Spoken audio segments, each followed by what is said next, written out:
చాలా కూడా కొన్ని చేసింటే కూడా అవి కూడా పూర్తి చేసుకొని పూర్తి ఫలితాలు కూడా ప్రజలకు ఇవ్వాల్సిందే అని చెప్పేసి మేమంతా ఎలా చేయాలని చెప్పేసి ఒక కార్యాచరణ కూడా రూపొందించుకోవడం జరిగింది.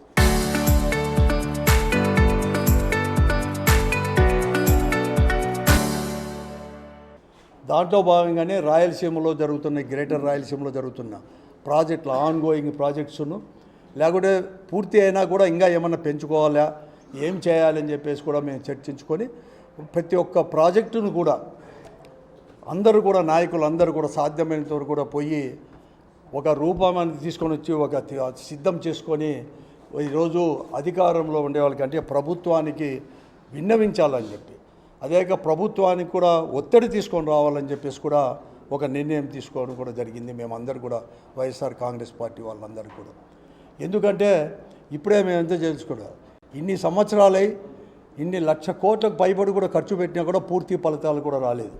ఇంకా కూడా తాగునీళ్ళ సమస్య ఉంది మన ప్రాంతాల్లో, అలాగే సాగునీరు సమస్య ఉంది, వలసలు పోతున్నాం, ఆత్మహత్యలు జరుగుతున్నాయి. ఇవన్నీ కూడా చేయాలని చెప్పి ఉద్దేశంతో నేను తీసుకొని రావడం కూడా జరిగింది. దాంట్లో భాగంగానే మన అనంతపురం జిల్లాలో కూడా హంద్రీనీవా, ఎందుకంటే ఈ హంద్రీనీవా ప్రాజెక్ట్ అనేది లైఫ్ లైన్ ఆఫ్ రాయలసీమ అని కూడా చెప్పచ్చు. ఎక్కడ కూడా ఇంత 4 జిల్లాలు అంటే రాయలసీమలో ఉండే 4 జిల్లాలు కూడా పారే ఒకే ఒక కాలువ ఏదంటే హంద్రీనీవా కాలువ అనేది.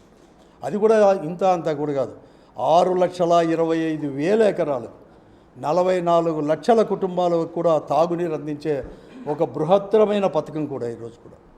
కాబట్టి దాంట్లో భాగంగానే అది మొట్టమొదటిగా ఈరోజు ఈ కూడేరు దగ్గర, ఎందుకంటే కొన్ని అనేది కూడా అనేకమైన చర్యలు దాంట్లో కూడా చేపట్టింది. కూడేరు దగ్గర ఉండే చోళ సముద్రం దగ్గర నుంచి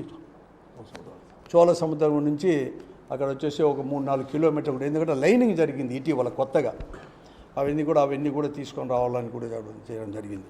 కలిసి 84-85లో అనుకున్నాను, దాని అంతా కూడా రూపకల్పన చేసి కేవలం 1200-1400 ఈ ప్రభుత్వంలో చలనం లేదు, ఎక్కడ కానీ చేస్తాం ఈ జిల్లాకు అనేది మాత్రం లేదు. మామూలుగా ఎట్టంటే ఏదైనా కానీ ప్రధాన కాలువ అనేది చాలా వెడల్పుగా పెడతారు, మెయిన్ కెనాల్ వెడల్పుగా పెడతారు, బ్రాంచ్ కెనాల్ అనేది కొంచెం చిన్నగా పెడతారు. కానీ ఇప్పుడేమో నాకు తెలియదు, కానీ నాకు తెలిసినంతవరకు ఎందుకంటే మేము పాతోళ్ళం, ఇప్పుడు మాత్రం ప్రధానమైన కాలువను మాత్రం కుదిస్తున్నారు. 1500 నుంచి 800కో 750కో చేస్తున్నారు. కానీ బ్రాంచ్ కెనాల్ మాత్రం 400 నుంచి 500కు 600కు పెంచుతూ ఉన్నారు. ఏమన్నా టెక్నాలజీ ఏమన్నా కొత్తగా మారిందేమో మాకైతే తెలియదు. నాకు తెలియదు కాదు, ఇక్కడ ఉండేవాళ్ళు ఎవరికి కానీ ఎవరిని అడిగినా కూడా మాకు తెలియదన్నా మేము కూడా అదే అయిందేమో అని చెప్తుంటారు. కానీ ఏమన్నా అయిందేమో అని చెప్పేసి అడుగుదాము.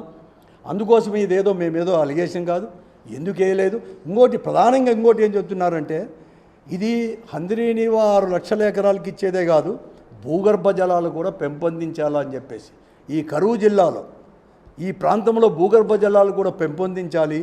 బోర్లపైన ఆధారపడింది అనంతపురం జిల్లా కానీ కర్నూలు జిల్లా కానీ అలాగే చిత్తూరు జిల్లా ఇవన్నీ కూడా. కాబట్టి అని చెప్పేసి ఆ రోజు చేయడం జరిగింది. ఈరోజు లైనింగ్ చేసిన దానివల్ల ఏదైతే ఒక 5-6 సంవత్సరాల నుంచి భూగర్భ జలాలు పెరిగి హార్టికల్చర్ అవన్నీ కూడా అభివృద్ధి చేసుకున్నారు, ముఖ్యంగా ఈ మెయిన్ కాల వెంబడి ఇరువైపులా కూడా చేసుకున్నారు. ఎక్కడైతే హంద్రీనీవా పారుతూ ఉందో, చెరువులకి దగ్గర పారుతూ ఉందో, ఈరోజు ఈ లైనింగ్ వలన కూడా భూగర్భ జలాలు తగ్గిపోయినాయి, బోర్లు ఎండిపోయినాయి, చెట్లు కూడా ఎండిపోతాయి. రండి చూస్తురండి అని చెప్పేసి ఈరోజు మమ్మల్ని కూడా అడుగుతున్నారు. అందుకోసమే ఈరోజు వైఎస్ఆర్ కాంగ్రెస్ పార్టీ మేమందరూ కూడా కలిసి ఈ ఆదివారం, వచ్చే ఆదివారం 19వ తేదీ చోళ సముద్రం నుంచి అక్కడ నారాయణపురం వరకు కానీ ఇక్కడ కానీ 2 కిలోమీటర్లు కూడా లేకపోతే 3 కిలోమీటర్లు కానీ ఆ లైనింగ్ పరిశీలించి, ఎందుకంటే ముందు కూడా మేము కాలువ తోగినప్పుడు కూడా మేము చూసాం కూడా, అవన్నీ కూడా పాదయాత్ర చేసినప్పుడు ఫస్ట్ ఫేజ్ కానీ తర్వాత నీళ్లు పారేటప్పుడు అవన్నీ చూసాం. కాబట్టి అప్పటికే మార్పేమి అక్కడ రైతులతో కూడా అవన్నీ కూడా చేసుకొని వచ్చేసి చేయాలని చెప్పేసి మేము చెప్తా ఉన్నాను. అందుకోసమే ఈ జిల్లాలో, ముఖ్యంగా ఈ జిల్లాలో ఉండే రైతాంగం అలాగే మేధావులు ప్రజలు అందరూ కూడా ఈ ప్రాంతం పైన ఇంట్రెస్ట్ ఉండేవాళ్ళు కూడా ఇర్రెస్పెక్టివ్ ఆఫ్ పార్టీ అందరూ కూడా రేపు జరగబోయే ఈ ఒక యాత్రలో అందరూ కూడా చూసి పరిశీలించే యాత్రలో వారు కూడా పాల్గొనాలని చెప్పేసి.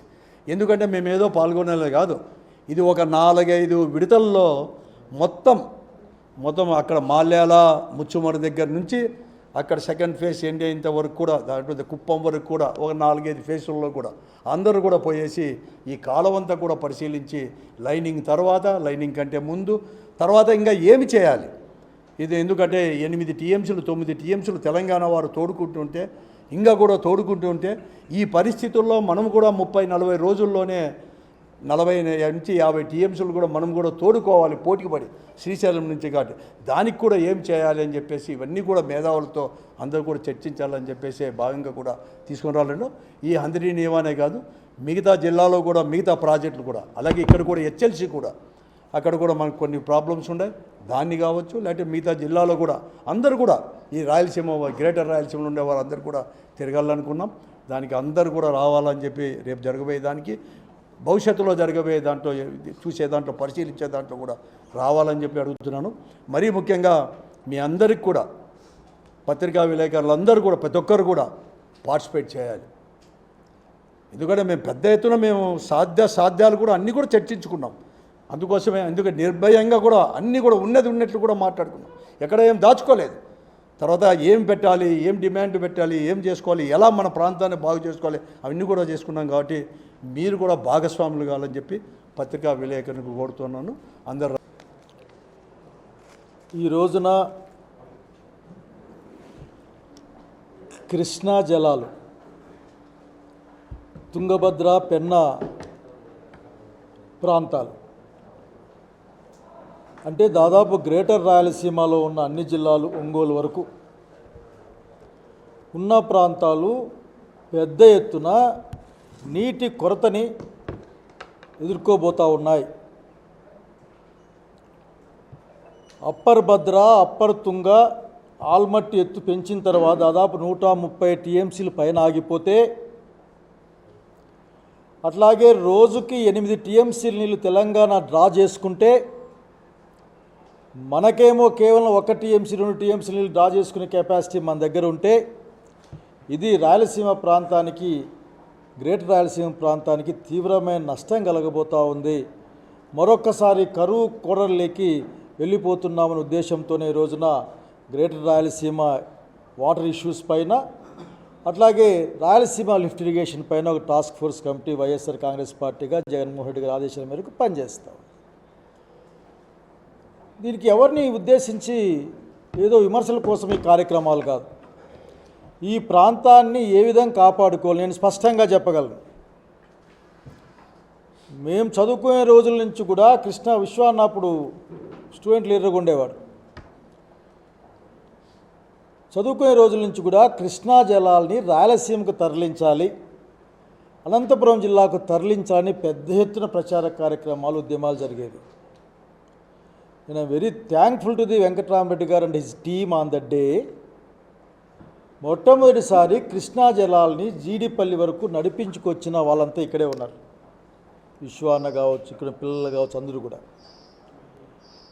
హంద్రీ నీవా అన్నది ఒక్కటే మనల్ని కాపాడుతుందని నమ్మిన వాళ్ళం. 3800 క్యూసెక్కుల నుంచి చాలవు, ఎందుకంటే ఇది ప్రాజెక్ట్ కెపాసిటీ పెరుగుతూ ఉంది, దూరం పెరుగుతూ ఉంది.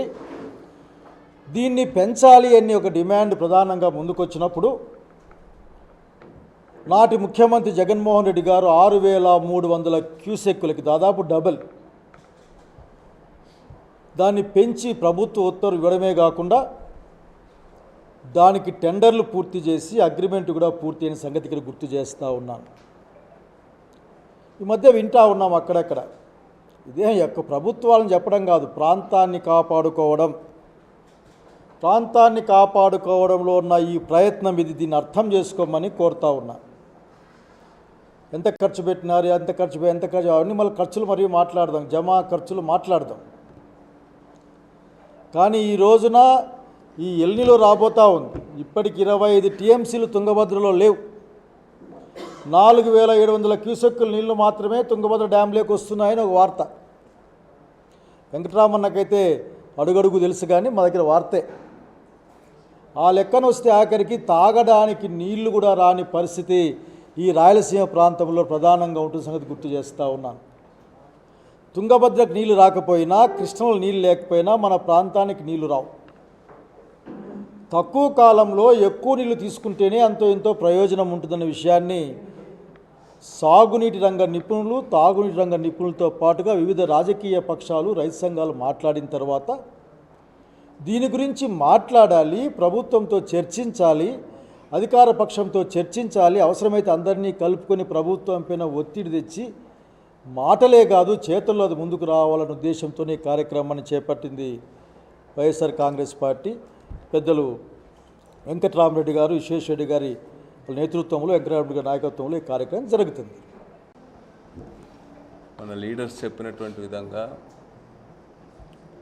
ఆదివారం రోజు 19వ తేదీ ఉదయం 10 గంటలకే చోళ సముద్రం దగ్గర అంద్రినివా కెనాల్ నుంచి ప్రారంభిస్తా ఉన్నాం కార్యక్రమం. దీంట్లో కొంత పాదయాత్ర చేస్తూ అదేవిధంగా అక్కడ ఉన్నటువంటి ఆ ప్రాంత ప్రజలు చెప్పేటువంటి, రైతులు ముఖ్యంగా చెప్పే విషయాలను వింటూ అదేవిధంగా వాస్తవాలన్నీ కూడా తెలుసుకోవడానికి, ప్రజలకు వాస్తవాలు చెప్పడానికి కూడా ఈ కార్యక్రమాన్ని తీసుకోవడం జరిగింది. ఇప్పటికే అన్ని జిల్లాల్లో కూడా మొదటి విడతగా టాస్క్ ఫోర్స్ ఆధ్వర్యంలో ప్రధానంగా రాయలసీమ లిఫ్ట్ ఇరిగేషన్ ప్రాజెక్ట్ యొక్క ఆవశ్యకతను, దాని పట్ల రాష్ట్ర ప్రభుత్వం నిర్లక్ష్య వైఖరి, రాష్ట్ర ప్రభుత్వం అనుసరించిన అవమానకర వైఖరి అవన్నీ కూడా వివరిస్తూ అన్ని జిల్లాల్లో కూడా మీటింగ్స్ జరిగాయి. రెండవ విడతగా ప్రాజెక్టుల దగ్గరికి వెళ్ళి ఈ అన్ని జిల్లాలలో కూడా నెల్లూరు, ప్రకాశంతో పాటు రాయలసీమ జిల్లాలన్నీ కూడా ప్రాజెక్టుల వారీగా అక్కడ విజిట్ చేసి అక్కడున్న వాస్తవాలు తెలుసుకొని వాటిపైన రాబోయే కాలంలో రాయలసీమ ప్రాజెక్ట్స్ యొక్క కాపాడుకోవడానికి స్ట్రగుల్ నిర్మించాలనేటువంటి ఆలోచనతో ముందుకు పోతా ఉన్నాం.